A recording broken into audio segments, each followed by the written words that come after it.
Pernah nggak sih kalian ngerasa momen lebaran itu kayak balapan Formula 1?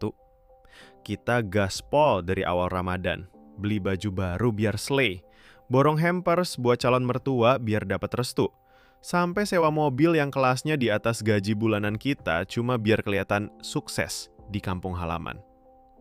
Tapi lucunya, pas bendera finish dikibarkan, alias pas lebaran selesai, mesin keuangan kita tiba-tiba mogok total. Bunyi tek tek tek di dompet itu bukan suara mesin. Itu suara saldo ATM kalian yang tinggal 2 digit dan nggak cukup buat beli bensin balik ke perantauan. Wah, ini aku banget nih. Mungkin itu yang ada di pikiran kalian sekarang. Kita rela ngutang demi gengsi setahun sekali. Tapi lupa kalau setelah lebaran, hidup masih terus jalan. Kita paksain mesin kerja di luar kapasitasnya tanpa ganti oli, tanpa cek radiator, dan akhirnya overheat di tengah jalan. Jadi begini, mudik itu bukan cuma soal tiket kereta atau bensin mobil. Mudik adalah ujian ketahanan mesin finansial kita. Dan hari ini, aku bakal bongkar jeroan masalah keuangan lebaran kalian, biar tahun ini nggak ada lagi cerita lebaran raja, Syawal jelata. Halo semuanya, salam kenal buat yang baru pertama kali mampir ke bengkel ini. Aku Mas Noto, montir keuangan kalian. Di sini kita nggak bakal bahas teori ekonomi yang bikin pusing 7 keliling. Di sini kita bongkar masalah, rakit kesejahteraan. Tugas aku sederhana. Kalau mesin keuangan kamu lagi berbet, boros, atau bahkan udah turun berok gara-gara pinjol, aku yang bakal benerin spare partnya satu persatu sampai performa finansial kamu kencang lagi. Sebelum kita mulai bongkar mesin hari ini, pastikan kalian udah ganti oli dulu dengan cara klik tombol subscribe dan nyalain loncengnya. Biar kalian gak ketinggalan jadwal maintenance rutin di channel ini. Udah? Oke, mari kita masuk ke ruang mesin.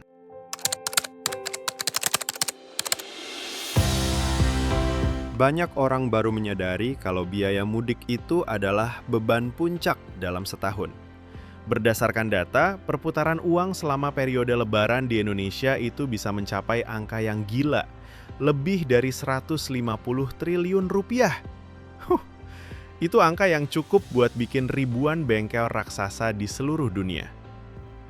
Tapi masalahnya, dari mana uang itu berasal? Apakah dari tabungan yang sehat? Padahal faktanya adalah, sebagian besar orang kita pakai dana darurat atau bahkan dana pinjol buat nutupin biaya mudik. Ini yang aku sebut sebagai mesin paksaan. Kenapa kita senekat itu? Secara psikologis ada fenomena yang namanya hyperbolic discounting. Ini adalah kecenderungan manusia buat lebih milih hadiah kecil yang instan, seperti pujian saudara di kampung karena kita bawa mobil baru, daripada hadiah besar di masa depan, seperti ketenangan hidup tanpa utang. Kita pengen kelihatan berisi di depan orang lain, sampai lupa kalau tangki bensin kita sendiri udah kosong melompong. Dalam dunia montir, ini kayak kamu modifikasi bodi mobil pakai body kit mahal, tapi mesinnya masih pakai mesin-mesin baja yang udah karatan. Kelihatannya keren, tapi pas disuruh lari, ambruk.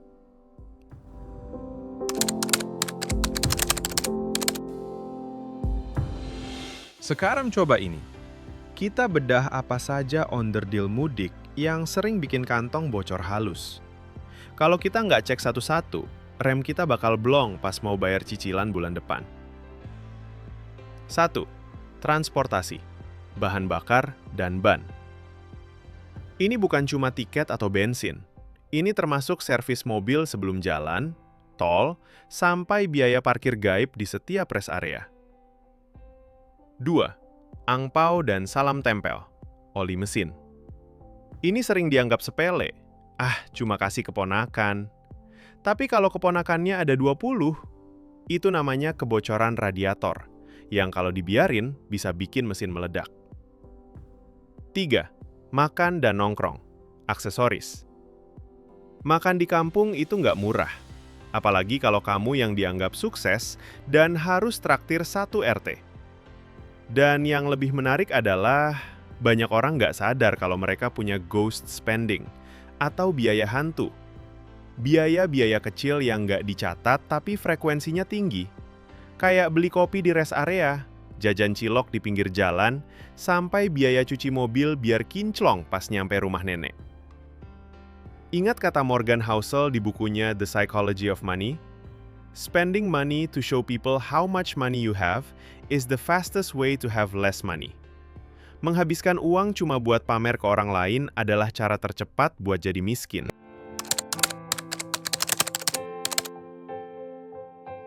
Mari kita main angka sebentar. Anggaplah gaji kamu 7 juta. THR kamu 1 kali gaji, jadi total 14 juta di bulan itu. Secara matematis, kamu merasa kaya. Kamu merasa punya cadangan bensin ekstra. Tapi secara psikologis, ada yang namanya mental accounting. Kamu ngerasa THR itu uang kaget atau bonus. Jadi kamu lebih gampang buat hambur-hamburin itu daripada gaji pokok kamu. Padahal, Rp1 di THR nilainya sama dengan Rp1 di gaji pokok. Kalau kamu mudik habis 10 juta, sisa uang kamu tinggal 4 juta. Padahal bulan depan masih ada 30 hari yang harus dilewati. Secara matematis, kamu sudah defisit sebelum bulan baru dimulai. Kamu bakal mulai gesek kartu kredit atau klik pay later buat nutupin makan sehari-hari. Selamat, mesin keuangan kamu resmi turun berok.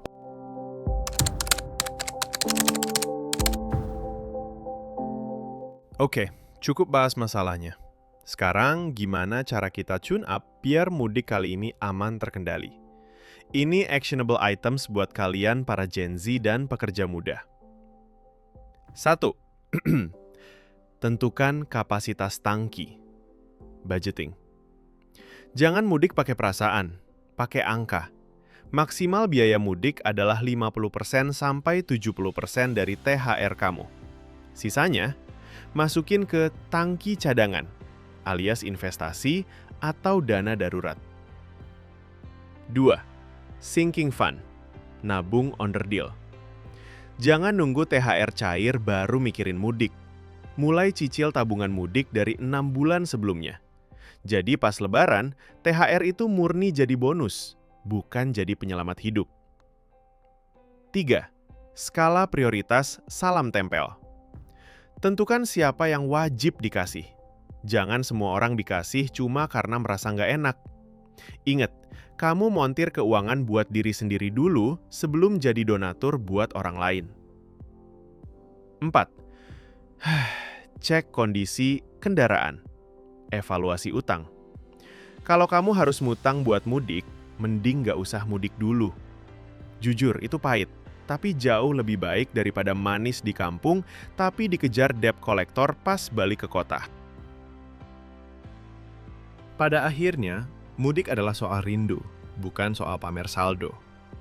Kita pulang buat ketemu orang tua, buat minta maaf, bukan buat dapat validasi dari tetangga yang tahun depan juga mungkin udah lupa kita bawa mobil apa.